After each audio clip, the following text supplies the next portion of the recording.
Hello, my name is Owen, and I'm a storyteller.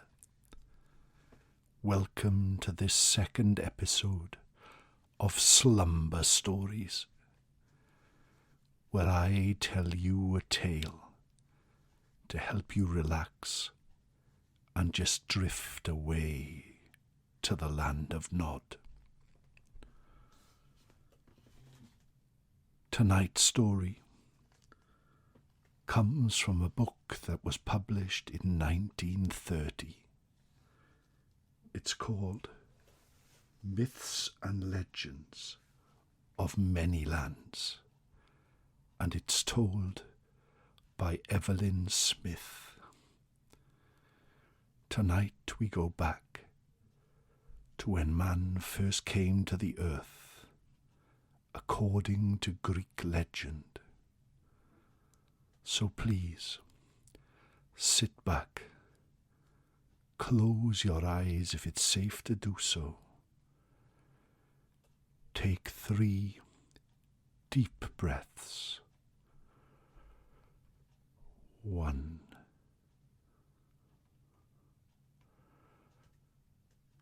2,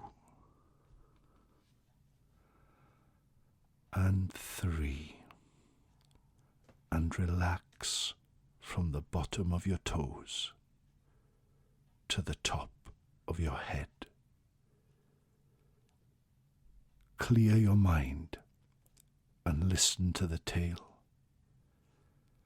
Other thoughts will jump in, and that is normal, but just gently push them away as we journey back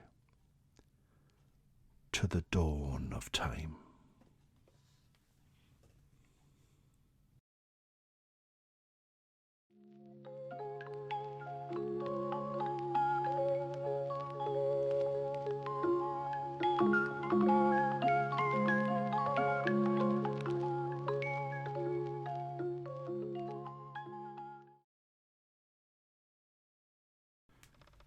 In the beginning, as soon as man is capable of thought, he naturally begins to wonder about the world in which he lives. He wonders how the division was made between heaven and earth, light and darkness, land and water, how it came to pass that the sun moves over the sky by day and the moon by night. What may be the substance of the stars and the nature of fire and thunder? And most of all, what first caused life, and what power controls the destiny of man? Every people has some way of accounting for these mysteries.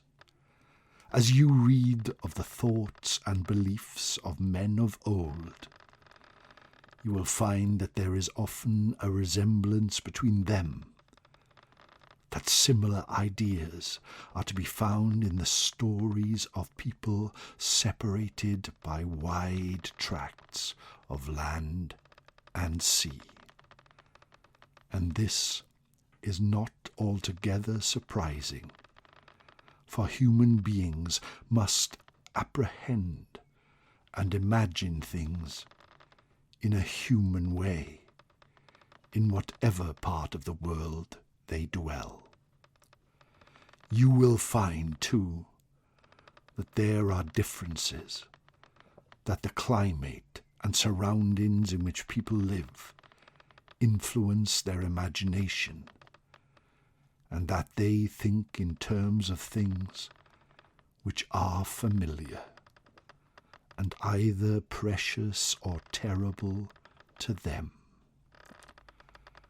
This is how the Greeks thought of the beginning of the world, and the early history of gods and men.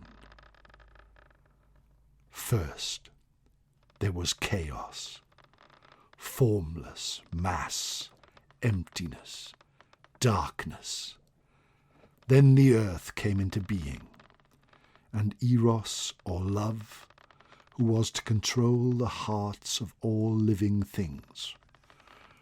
From chaos came Erebus, the great darkness that is below earth and night. From earth came the starry heaven, the lofty mountains, and the sea. Then the mystery of light and love began to stir in this world of darkness, of earth, of heaven. Erebus and night, earth and heaven, took form and spirit, became as gods and goddesses, divine beings of human shape.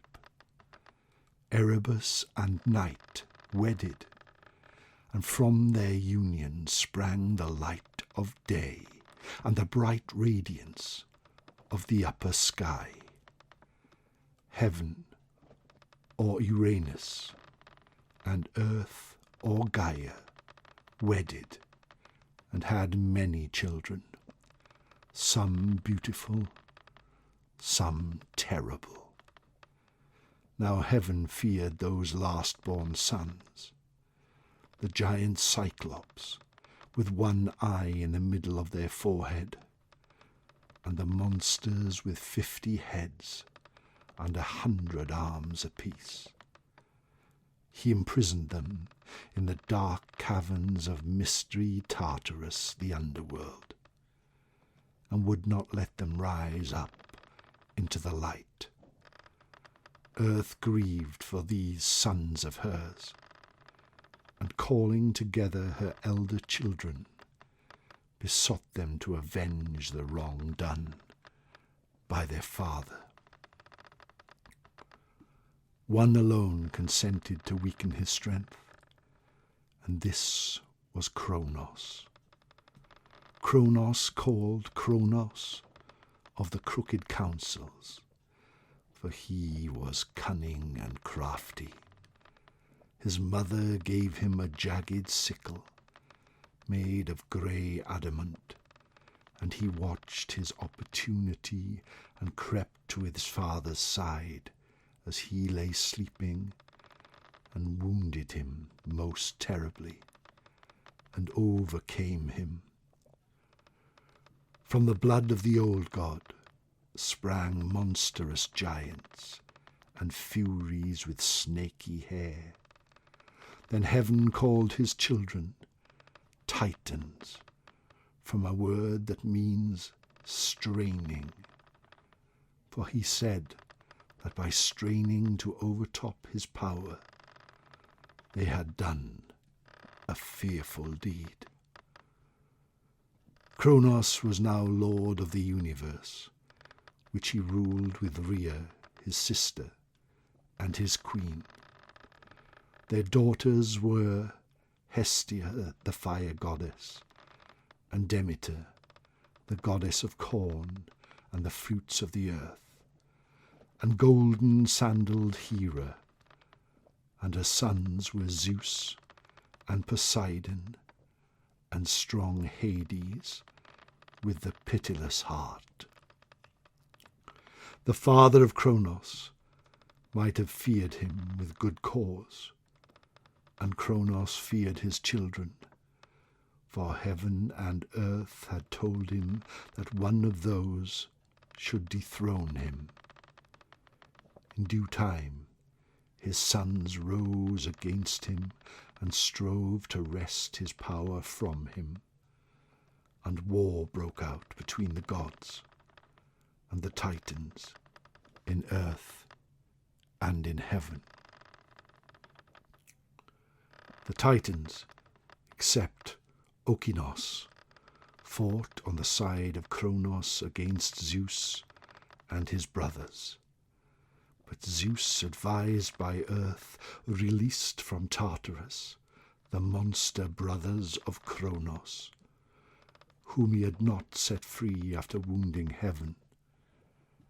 They were grateful to their deliverer, and they gave him the weapons of thunder and lightning, and fought for him with all their huge strength.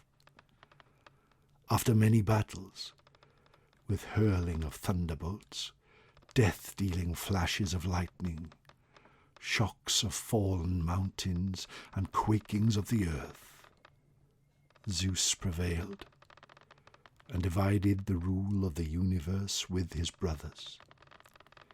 He himself was Lord of heaven and earth. Poseidon ruled the sea, and Hades the underworld, the realm of Tartarus, where Kronos and many of the Titans were imprisoned in darkness forever. Now the earth lies midway between heaven and this Tartarus. If an anvil of bronze were to fall from heaven for 9 nights and 9 days, it would reach earth on the 10th day. If it fell from earth for 9 days and 9 nights, on the 10th it would reach Tartarus. Round Tartarus is a bronze fence, and about this fence lies night, while above the roots of the earth and the sea, great whirlwinds fill the place, and at the bronze threshold stands the Titan Atlas, who must forever bear the burden of the heavens on his head and shoulders. Night and day pass over the threshold, greeting one another as they come and go. Day carries light in her hands. Night, wrapped in clouds, bears sleep with her. There in Tartarus is the dark, echoing palace of Hades, who rules this realm. Before it, the 3-headed dog, Cerberus, keeps watch and fawns on those who enter the gates, but should try to go forth again, he seizes them and devours them.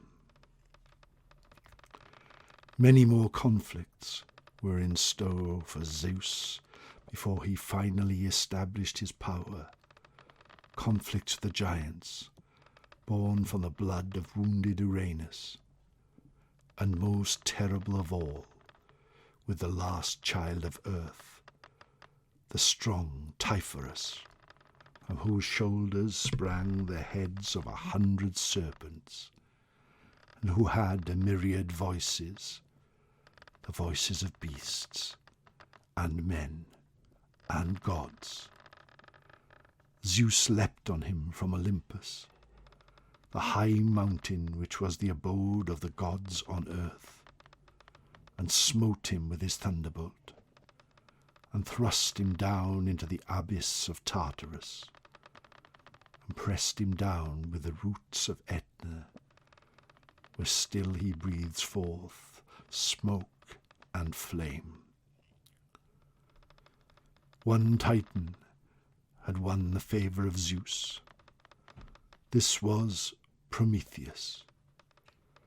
At the time of the war between Kronos and his sons, Prometheus had first tried to help those who fought for Kronos, but they disdained his wise counsels, and he deserted them and served Zeus. Some say that it was through the wisdom and the cunning of Prometheus that Zeus at last prevailed. Certainly this Titan did not stand in awe of the King of heaven and earth. Now for many years men had dwelt on earth. In the time of Kronos, the gods had made a race of men like themselves, except that they were not immortal. These knew neither sorrow nor evil. Earth bore fruit, and corn in plenty for their needs. They did not labour, they did not strive with one another, but lived a life of joy and peace. They were not afflicted with illness or old age. When they died, it was as if they fell asleep, and after death they lived on in good spirits, watching over the destiny of those on earth. This was the golden age of the history of man. Under the rule of Zeus, the immortal gods fashioned another race, the men of the Silver Age.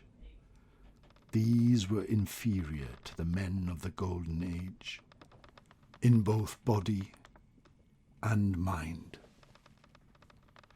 They sinned with one another and would not honour the gods, nor was their lot so happy as that of the former race. Earth no longer yielded her fruits plentifully, and for the first time men experienced the parching heat and drought of summer and the cruel cold of winter.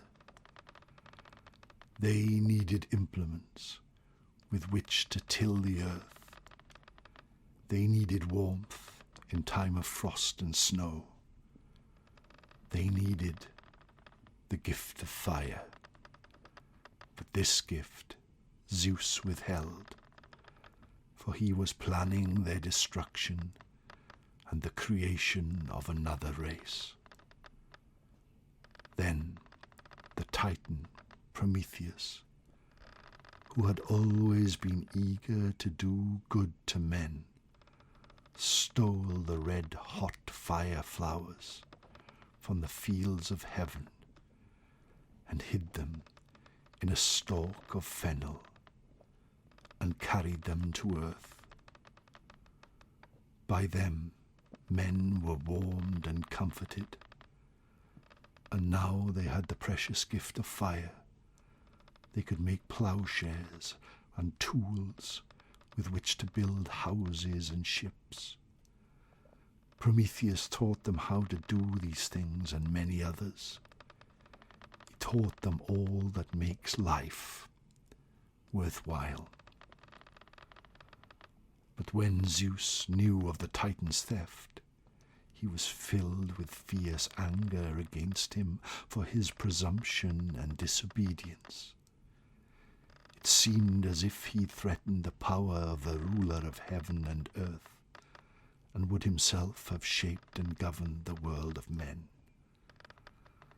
So Zeus called his son Hephaestus, the smith of the gods, who wrought wonderful weapons and armour in his forge on Mount Etna, and commanded him to make a great chain and bind Prometheus and nail him to a rock in the Caucasus Mountains. Hephaestus was loath to perform this task, but dared not refuse.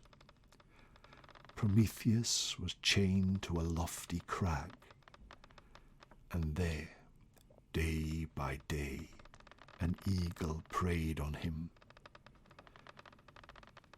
and his torture was never-ending.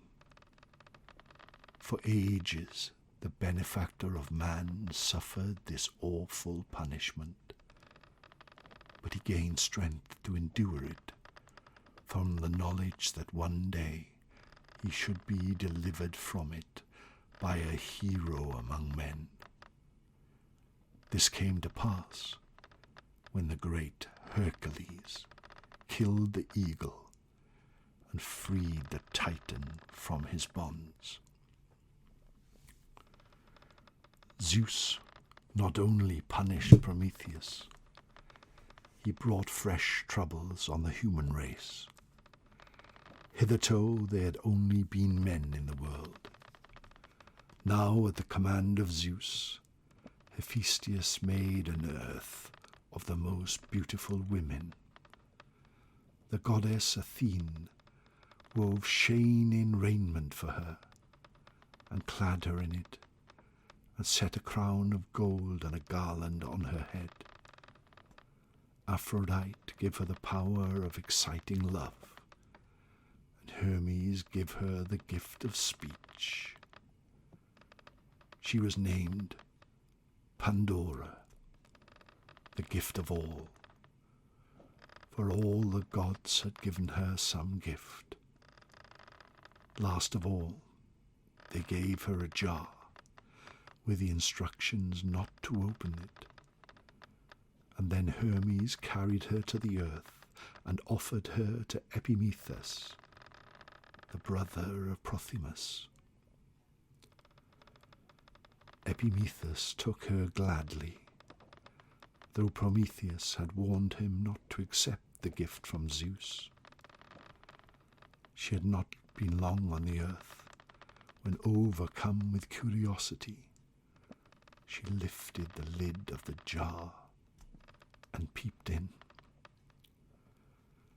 At once there rushed from within a host of miseries, pains to hurt bodies, and evil thoughts and feelings to affect minds. And once freed, they could not again be caught and imprisoned.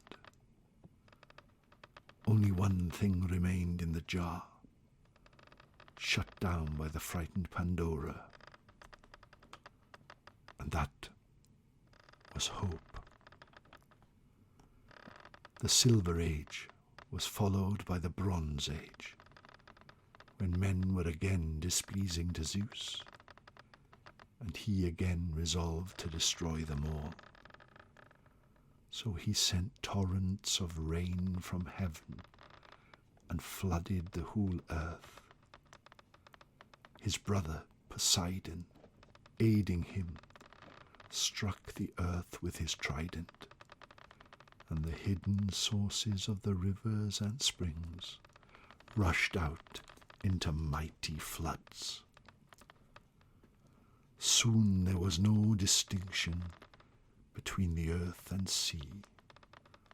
All the land was one vast ocean, and the only place of refuge, the topmost peaks of Parnassus, the highest mountain in Greece. Now, Deucalion, the son of Prometheus, following his father's counsel, had built himself a boat like a chest of wood, and in this he and his wife Pyrrha embarked when the waters rose over the earth. They grounded safely on Parnassus, and there, when the flood abated, they prayed and sacrificed to Zeus, who was not only king of heaven and earth, but the god of escape. He took pity on them and sent his messenger Hermes to ask Deucalion to choose what he would, and his wish should be gratified.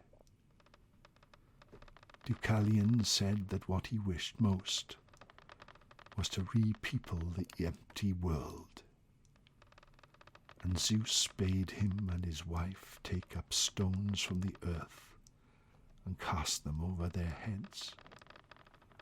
They did this, and the stones which Deucalion threw became men, and the stones which Pyrrha threw became women. So the race of men were created anew, and fresh life began on the earth.